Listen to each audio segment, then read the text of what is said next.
field, straight up into the sky, rolling the airplane as he goes. 300 plus horsepower only gets you so far, so Pete shoves the stick forward, experiencing some negative G-force, now dancing on the rudder pedals as he flips the airplane over on its nose. Reversing direction, throwing a downward roll on the downside, picking up lots of airspeed, or smash as they like to call it, right down on the ground, right at show center, pulling back 7G on the pull-up. 1, 2, 3, and 4, and 5. A 5-point hesitation roll on the upline, now continuing to roll the airplane.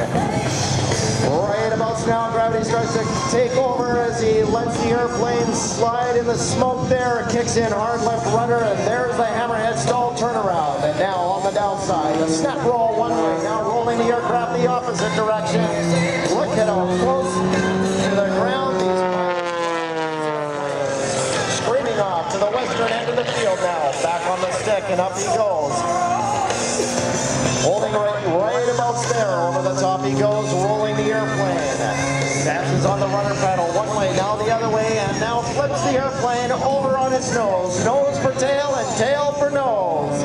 Unwinding the airplane on that 45-degree downline as he comes back down towards show center. He was over 2 decades younger than the average pilot in the World Championship. He turned heads and quickly earned the respect of his rivals with his impressively smooth and precise flying.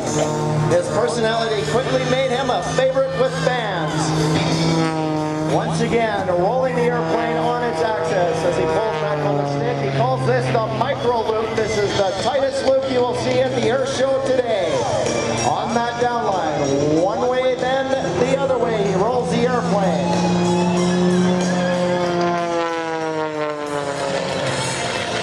In 2009, Pete was not impressed with his experience at the Red Bull Air Races. He ended up dead last. He wasn't going to take that. So over the course of the off-season, he did a lot of tweaking on the airplane. He worked to increase the power-to-weight ratio of that airplane.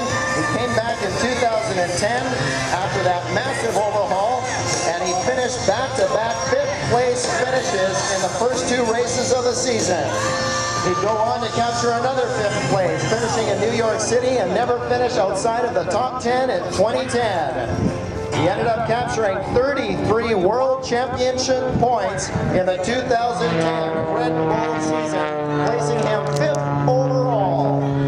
Sliding the airplane on the fuselage, now rolling the airplane, now straight up into the sky. Rolling the airplane as he goes. Look at the incredible power of the Edge 540. Over the top he goes and rolls away from the show box. Now, ladies and gentlemen, boys and girls, Pete is going to take a moment to cinch